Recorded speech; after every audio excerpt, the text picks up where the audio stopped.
Kalau kita mau jujur, saya tanya Bapak Ibu, lebih banyak berkat mana? Hidup jauh dari Tuhan atau hidup dekat dengan Tuhan? Halo, jujur. Lebih banyak berkat dekat dengan Tuhan. Kenapa? Karena Tuhan memiliki kerinduan memberkati saudara. Itu kerinduan Tuhan memberkati hidup kita. Karena kerinduan setan adalah menghancurkan hidup kita. Itu sebabnya dia perlu trik, dia perlu tipu daya. Supaya apa? Anak-anak Tuhan tidak mengalami berkat Tuhan. Karena dosa membuat kita jauh dari Tuhan.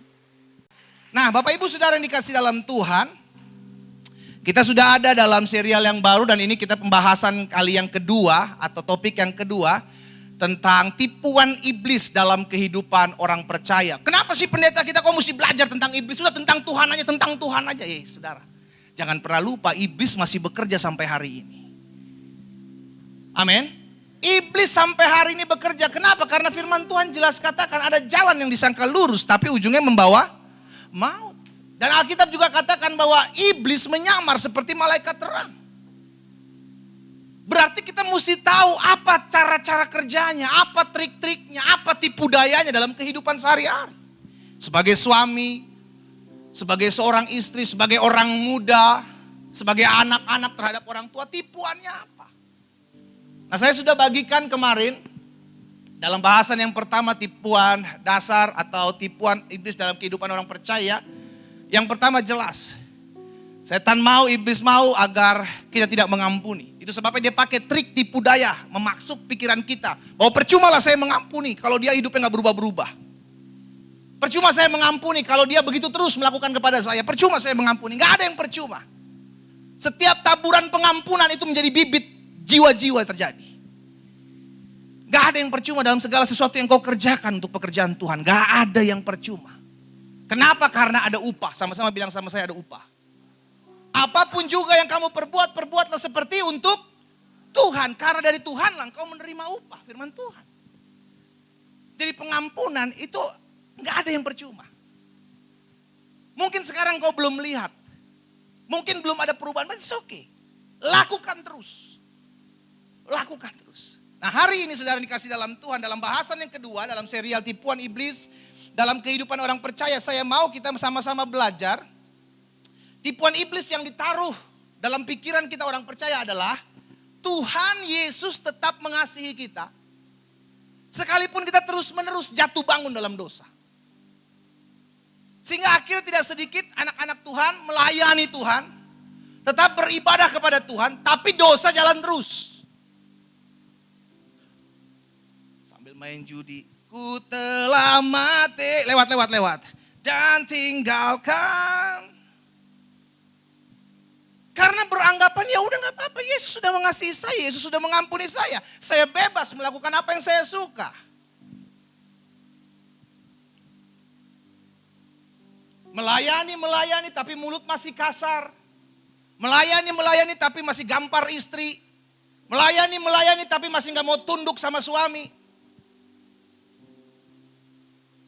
Karena apa? Karena beranggapan Yesus kan udah mengasihi saya. Gak apa-apa, saya datang ke gereja kok. Saya udah melayani Tuhan. Masa Tuhan gak cincai sama saya? Dikepret lu sama malaikat. Cincai. Ini yang seringkali ditaruh dalam pikiran kita.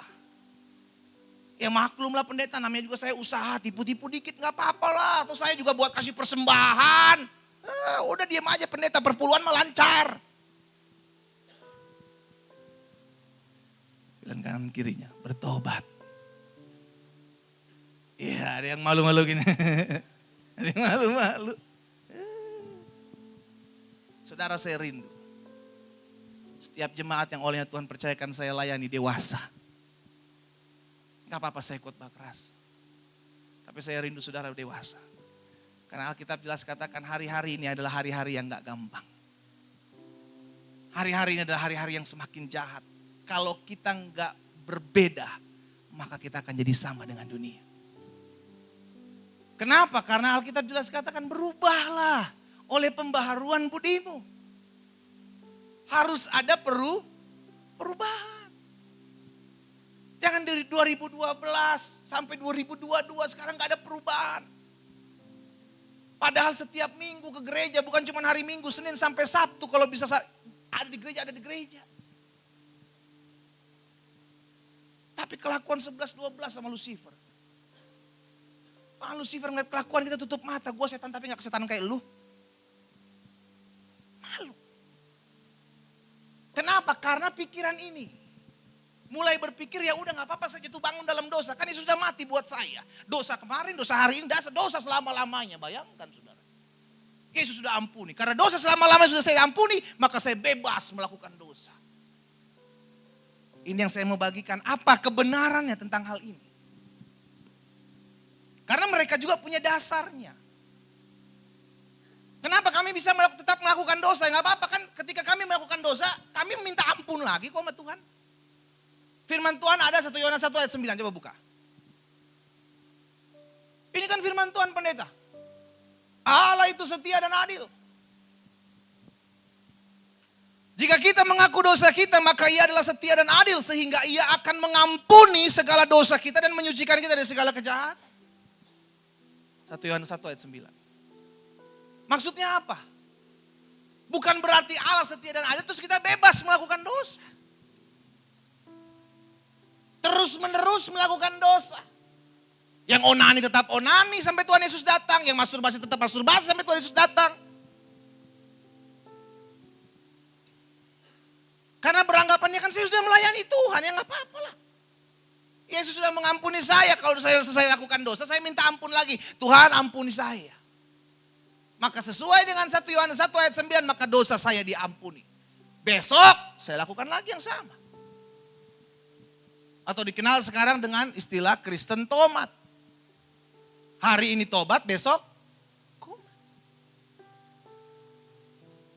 Hari ini minta ampun, besok berzina lagi.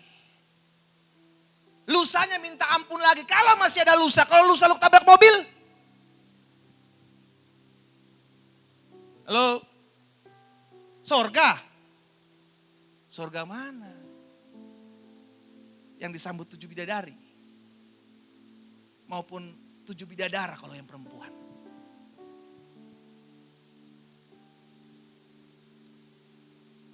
Kita mesti ngerti hal ini saudara. Supaya kita nggak jatuh bangun dan akhirnya kita apa? Menganggap ya udahlah nggak apa-apa lah. Wajar lah.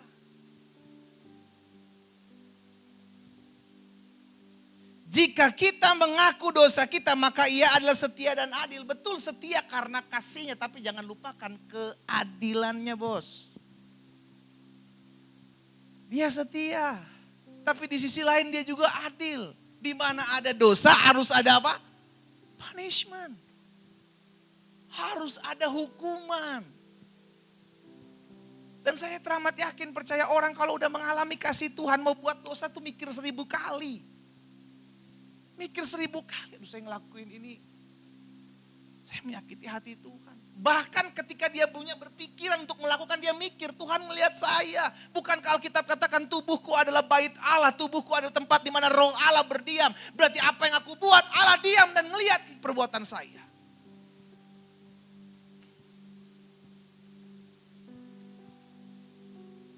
Manusia lebih takut CCTV daripada mata Tuhan.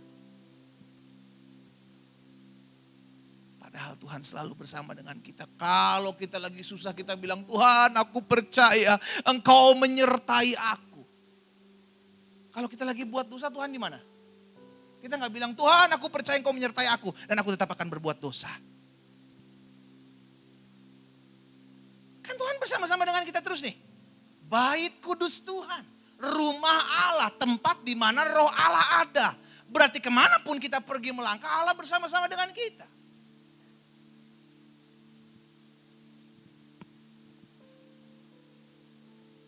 Saya mau kita mengerti. Roma 6 ayat 1 sampai 2. Roma pasal 6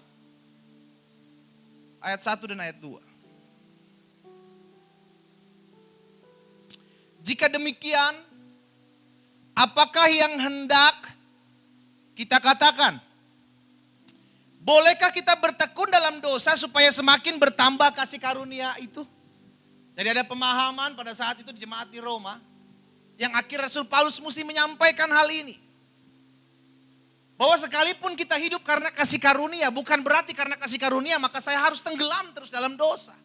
Sehingga mereka punya berpikiran, oh kalau semakin banyak dosa maka semakin banyak kasih karunia Allah. Karena itu buat dosa aja supaya kasih karunia Allah berlimpah-limpah. Rasul Paulus sudah sampaikan hal ini.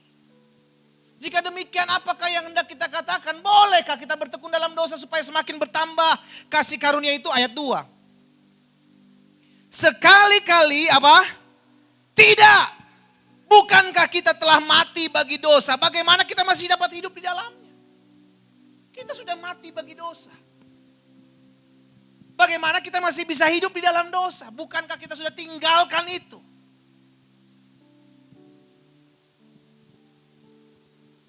Dan saya mau tegaskan, dan saya mau garis bawahi. Tidak ada dosa putih, tidak ada dosa hitam. Tidak ada bohong putih atau bohong hitam. Yang ada bawang putih dan bawang merah. Bohong putih enggak ada. Jika ya, hendaklah engkau katakan ya. Jika tidak, hendaklah engkau katakan tidak. Yang lebih daripada itu berasal dari si jahat. Dalam kekristenan no gray area. Tidak ada area abu-abu. Salah-salah. Benar-benar. Gak ada yang salah yang dibenar-benarkan. Maka Rasul Paulus mengingatkan, sekali-kali tidak. Bukankah kita telah mati bagi dosa, bagaimana kita masih hidup di dalamnya? Kita sudah mati bagi dosa. Jadi Rasul Paulus menyampaikan kepada jemaat di Roma yang sudah mengalami kasih Tuhan. Kalian sudah mati dalam dosa. Kalian sudah terima Kristus. Dan kalian sudah bangkit dari dosa. Masa kalian mau kembali lagi kepada dosa? Kalau kita menyadari hal ini, maka kita sedang hidup dalam kemunduran. Bukan kemajuan. Dan saya percaya orang yang beriman betul-betul tidak ngalangin kemunduran. Orang yang beriman akan selalu mengalami kemajuan. Dalam segala hal. Termasuk ketika engkau tidak lagi jatuh dalam dosa. Itu merupakan sebuah kemajuan.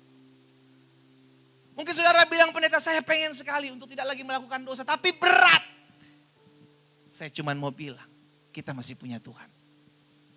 Roh Kudus ada dalam diri kita. Roh Kudus adalah penolong. Mintalah tolong sama dia. Jangan kau pakai kekuatanmu. Tuhan tolong saya udah gak mampu, saya udah gak mau buat dosa lagi, saya udah gak mau lagi tenggelam dalam dosa. Tapi saya gak bisa, tolong saya. Saat itu saya percaya Tuhan tolong. Dan Tuhan tahu kalau anaknya itu gak kuat, pasti dia tolong. Kalau dia lihat kita udah gak kuat, maka dia kasih kekuatan. Dia yang memberikan kita kesanggupan, dia yang memampukan kita. Untuk mengatakan tidak kepada tawaran-tawaran dosa. Wahyu 3 ayat 19.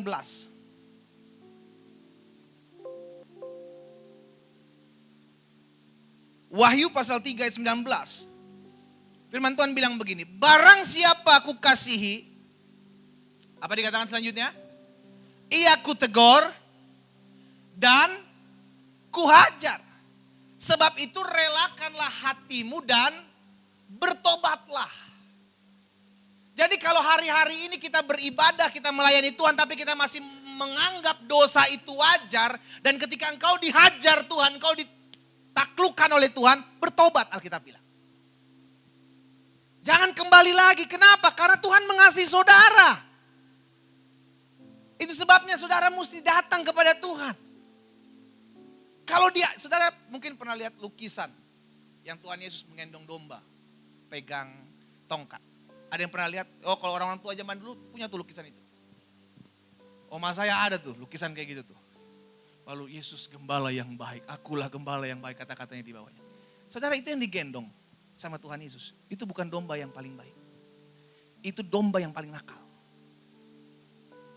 Kenapa dia digendong? Karena kakinya patah. Jadi ketika seekor domba mulai melenceng dari kawanan domba lainnya, dia ditarik. Pakai cantolan leher itu. Dia masih lari lagi, ditarik lagi. Kalau dia masih lari lagi, dia digendong. Bukan untuk disayang, dipatahkan kakinya. Tak, supaya dia nggak lari. Jadi kalau Bapak Ibu lihat domba yang digendong, itu domba yang paling nakal. Pesan saya satu, jangan sampai kaki lu dipatahin dulu. Baru digendong. Cukup pas ditarik, kita datang. Jangan lari lagi. Mungkin masih ditarik. Tapi yang ketiga lu bukan ditarik bos. Lu digendong. Tapi dipatahin dulu kakinya. Supaya apa? Supaya lu gak lari lagi keluar dari kawanan domba. Oh Tuhan jahat sekali. No, dia sayang sama saudara dan saya. Itulah sebabnya Wahyu 3 ayat 19 bilang ini. Barang siapa ku kasihi. Siapa yang ditegur? Orang yang dikasihi. Ditegur masih gak bisa, tahapan berikutnya apa?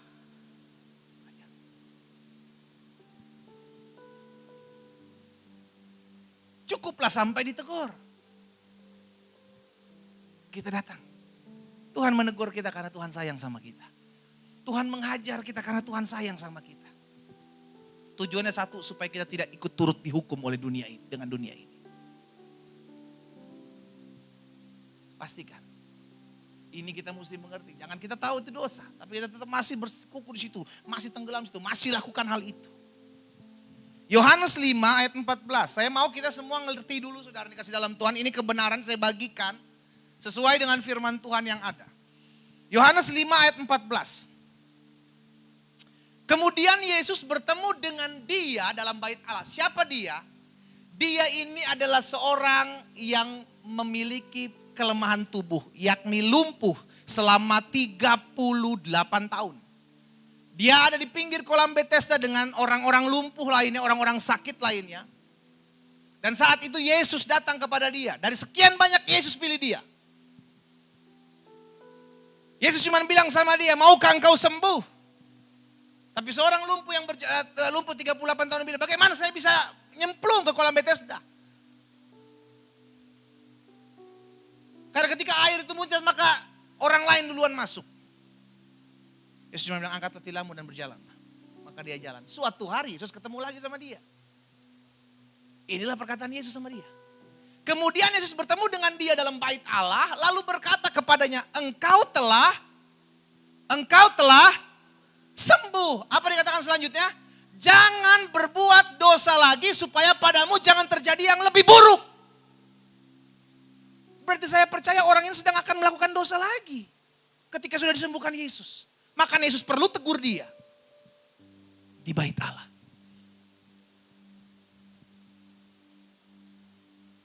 Yesus sudah sembuhkan dia 38 tahun. Hampir separuh hidup manusia. Lumpuh. Gak bisa berjalan. Mengalami anugerah, mengalami kasih karunia Tuhan. Dan kemudian diketemukan lagi sama Yesus. Yesus ingatkan hal ini. Lu udah 38 tahun sakit, udah sembuh. Udah jangan buat dosa lagi. Kalau enggak keadaan lu akan lebih buruk dari semula.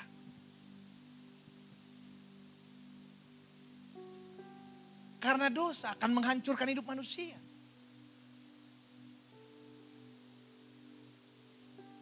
Sekalipun kita bilang ya gak apa-apa lah pendeta. Saya kan masih manusia, saya lemah. Saya gak kuat, saya gak sanggup. Ya minta tolong sama Tuhan dong. Jangan terus juga karena bilang kita lemah langsung kita menghalalkan dosa.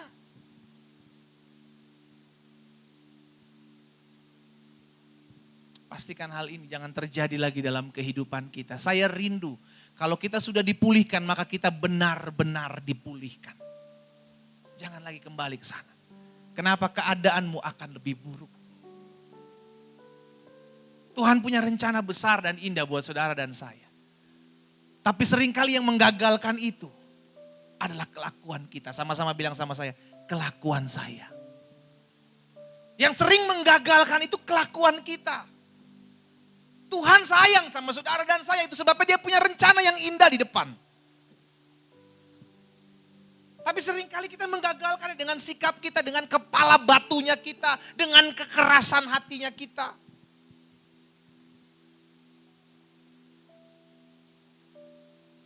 Ada pelajaran dari pria 38 tahun ini yang sudah disembuhkan. Jangan lagi kembali ke sana. Karena enggak, keadaan kita akan tambah parah. Ibrani 10 ayat 26 dan 27. Ibrani 10 ayat 26 dan 27. Sebab jika kita sengaja, nah perhatikan kata ini. Kita udah tahu nih dosa, tapi kita berpikir ya udahlah nggak apa-apalah sekali-kali aja lah. Atau ya udahlah nggak apa-apalah nanti gue minta ampun lagi sama Tuhan. Ini yang Alkitab katakan. Sebab jika kita sengaja berbuat dosa sesudah apa? Sesudah memperoleh pengetahuan tentang kebenaran, maka tidak ada lagi korban untuk menghapus dosa itu. Kita udah tahu nih, bahwa saya nggak boleh bohong sama istri saya nggak boleh bohong sama suami saya.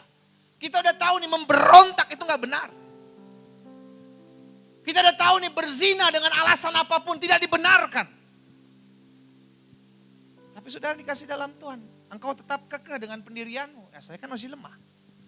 Atau ya nggak apa-apa lah, nanti besok saya minta ampun lagi sama Tuhan. Kan Tuhan itu maha kasih. Ketika kita sudah tahu pengetahuan tentang kebenaran dan kita tetap sengaja untuk berbuat dosa, maka tidak lagi korban untuk menghapus dosa itu. Yesus sudah melakukan sekali untuk selamanya. Tapi ketika engkau sadar, engkau sudah lakukan, engkau tahu itu salah dan engkau tetap memutuskan untuk melakukan itu. Engkau akan tanggung jawab sendiri. Ayat 27. Yang ada apa? Tetapi yang ada ialah kematian yang mengerikan akan penghakiman dan api yang dahsyat yang akan menghanguskan semua orang durhaka. Orang yang udah tahu kebenaran tapi tetap melakukan dosa. Nanti firman Tuhanlah yang akan menjadi hakimnya.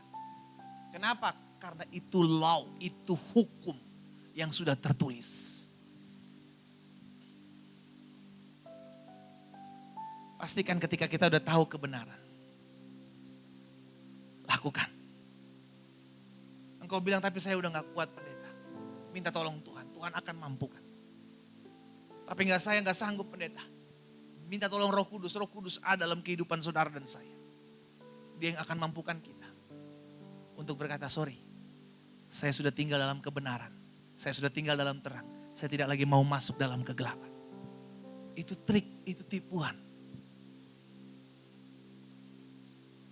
Yang terakhir, Galatia 6 ayat 7. Galatia pasal 6 ayat yang ke-7. Jangan sesat, Allah tidak membiarkan dirinya apa? Hati-hati, jangan pernah berpikir ya udahlah hari ini dosa, besok saya minta ampun, lusa dosa, 2 minggu depan lagi saya minta ampun.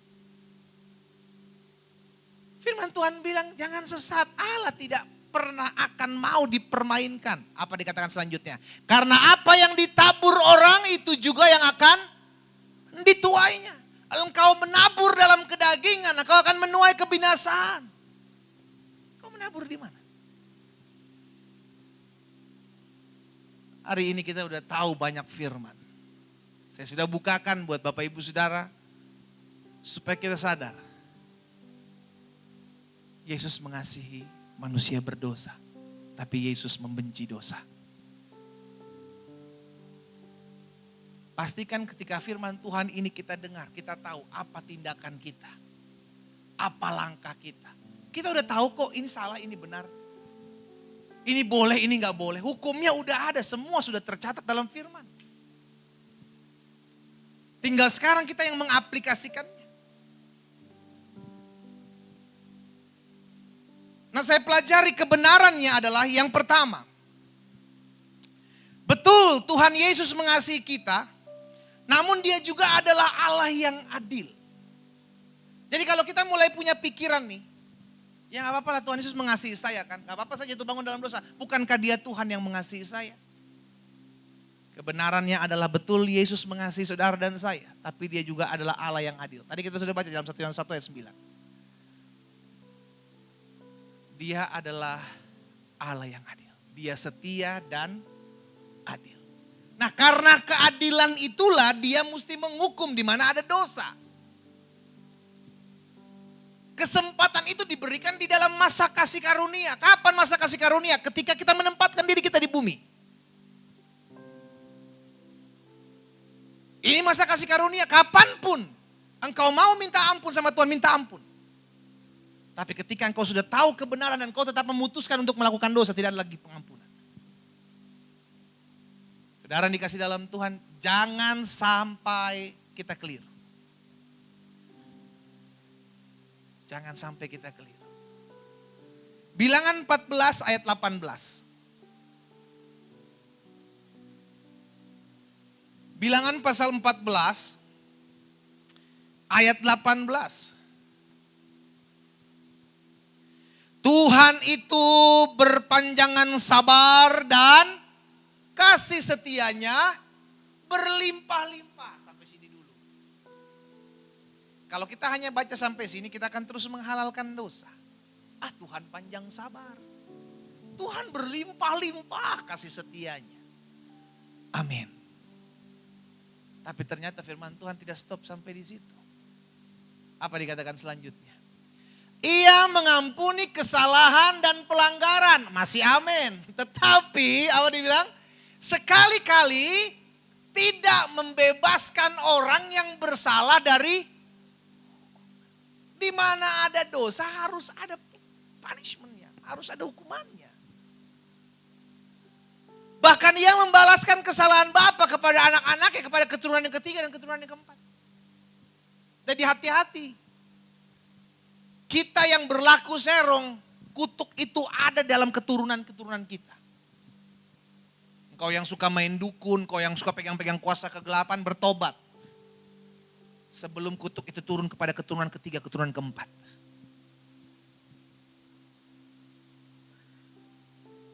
Kita akan ngalamin. Bukan cuman kita, tapi anak cucu kita. Demikian pula sebaliknya ketika engkau hidup benar, maka keturunan orang-orang benar kita katakan akan perkasa di bumi. Dampaknya kepada keturunanmu juga. Jadi gini, minimal. Kalau kita mau ngelakuin dosa, kita mikir bukan cuma diri kita, apa nanti buat anak-anak gua.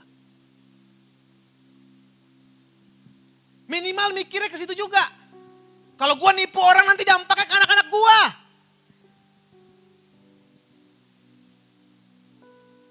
Kutuk itu ada. Keturunan ketiga, keturunan empat yang membalaskan itu Tuhan. Karena itu pastikan. Kalau hidup kita benar. Maka berkatnya pun ada dalam kehidupan anak-anakmu. Keturunan-keturunanmu akan menjadi keturunan-keturunan yang perkasa di bumi. Keturunan-keturunanmu akan menjadi keturunan-keturunan yang tidak akan pernah meminta-minta roti. Firman Tuhan tergenapi. Kenapa? Karena ada ayah, ada orang tua yang hidup dalam kebenaran. Jadi di mana ada dosa harus ada penghukuman. Ini udah hukumnya. Jadi jangan pernah bilang, oh aman-aman dosa sudah. Dosa itu gak kelihatan, gak apa-apa buat aja. Gak berjendol kok. Dosa itu seperti kartu kredit saudara. Lu gesek sekarang gratis tapi lu akhir bulan lu mesti bayar. Lu gesek aja terus. Lu gesek aja terus. Lu pikir gak bayar. Lu buat aja dulu dosa. Alkitab bilang begini, sampai dosa itu matang dan menghasilkan buah. Disitulah penghukuman Allah ada. Nah kalau kita udah tahu kebenaran hal ini, makanya mesti jaga-jaga. Jangan sampai apapun keadaan saya mulai menghalalkan dosa. Ya, jadi kebenarannya yang pertama, betul Tuhan Yesus mengasihi saudara dan saya, namun dia juga adalah Allah yang adil. Di mana ada dosa harus ada penghukuman. Dia tegur, kalau nggak mau ditegur dia hajar saudara. Bukan dia membenci saudara, dia mengasihi saudara. Dia perlu hajar supaya kita tahu. Saya mesti datang berbalik kepada Tuhan. Yang kedua, ini kebenarannya. Betul Tuhan Yesus mengasihi orang berdosa, Namun dia adalah Allah yang membenci dosa. Makanya selama hidup Yesus, Yesus bergaul bukan dengan orang-orang benar, Yesus bergaul dengan orang berdosa. Coba saudara lihat dalam Matius 9 ayat 10 dan 11. Matius pasal 9 ayat 10 dan 11. Kemudian ketika Yesus makan di rumah Matius, datanglah banyak pemungut cukai dan orang berdosa makan bersama-sama dengan dia dan murid-muridnya. Ayat 11, pada waktu orang Farisi melihat hal itu, berkatalah mereka kepada murid-murid Yesus, mengapa gurumu makan bersama-sama dengan pemungut cukai dan orang berdosa? Karena hanya orang sakit yang memerlukan tabib, Yesus bilang. Hanya orang berdosa yang memerlukan kebenaran. Sehingga akhirnya kita menyadari Yesus mengasihi orang berdosa. Tapi di mana ada dosa harus ada apa? Penghukuman.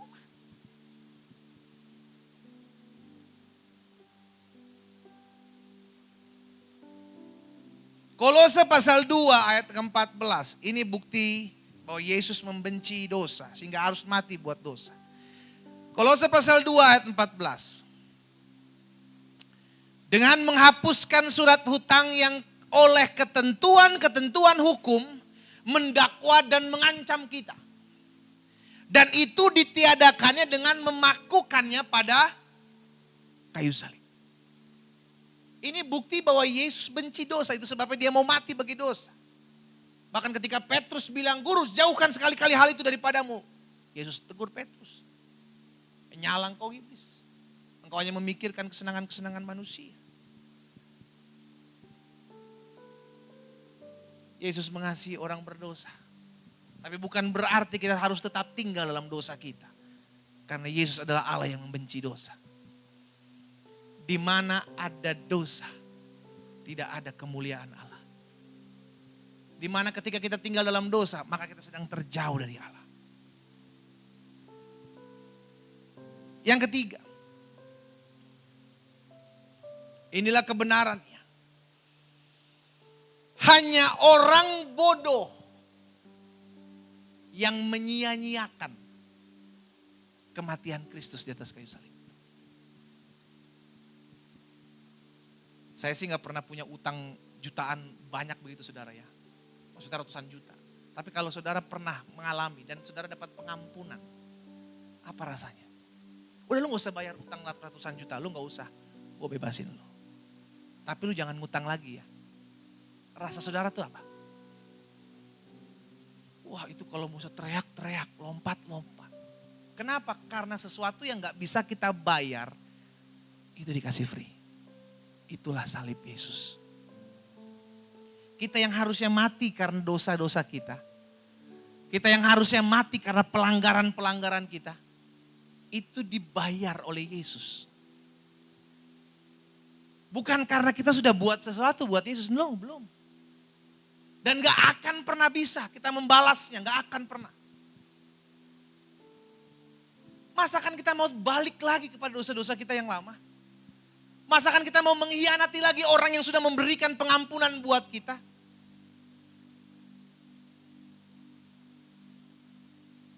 Itu yang saya sebut sebagai orang bodoh, orang yang gak merasa tahu berterima kasih. Bahkan Petrus lebih jahat lagi ngomongnya saudara. Buat orang-orang seperti ini. Lihat dalam 2 Petrus 2 ayat 22. Buat orang-orang yang menganggap lemah kasih karunia Tuhan. 21 dan 22. 2 Petrus pasal 2 ayat 21 dan 22.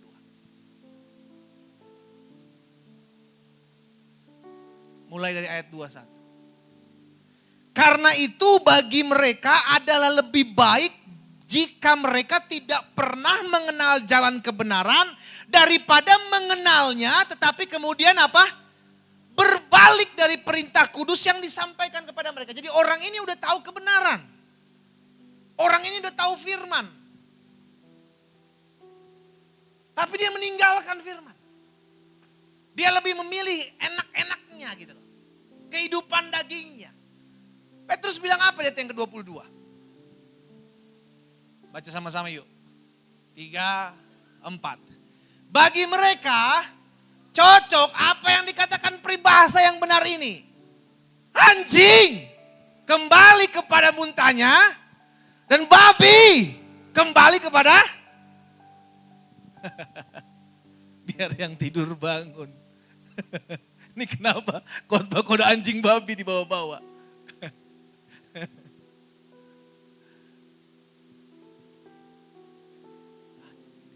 Alkitab katakan, orang yang kembali lagi karena tidak menghargai kasih karunia Tuhan, ya cocok sama dengan anjing dan babi. Anjing kembali kepada muntahnya, babi kembali lagi kepada kubangannya. Saya berdoa supaya kita cukup hanya menjadi penyuka-penyuka anjing dan babi, bukan menjadi anjing dan babinya. Cukup jadi penikmat anjing dan babi, jangan jadi anjing dan babinya. Mengerti kalian?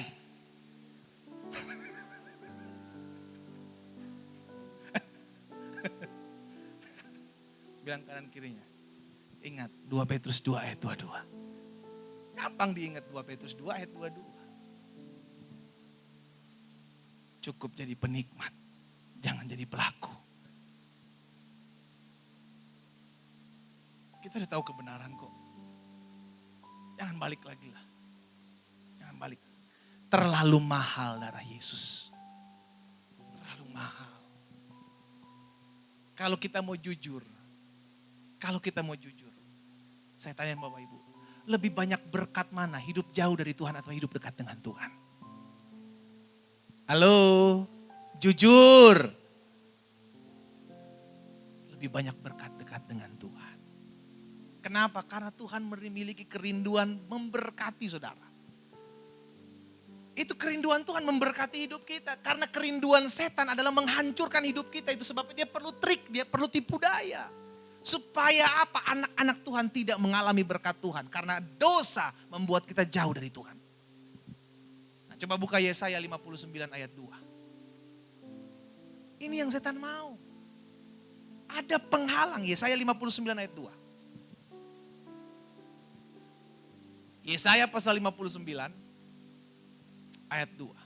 Tetapi yang merupakan pemisah, yang merupakan ada jarak, ada tembok antara saudara dan saya dan dengan Allah kita ialah apa?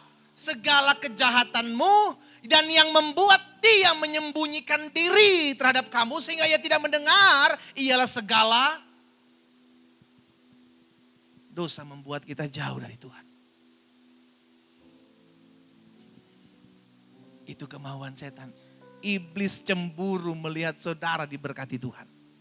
Itu sebabnya dia mau saudara juga tidak mengalami berkat Tuhan. Caranya gimana? Tipu supaya engkau jatuh dalam dosa dan engkau tetap tinggal dalam dosa. Sehingga langit menjadi tembaga, kita katakan. Susah. Mau lakukan ini berat, lakukan itu gak buka jalan. Kayaknya berat, kenapa kita berdoa kayaknya pintu tertutup? Karena ini. Yesaya 59 ayat 2. Ada pemisah, ada jurang.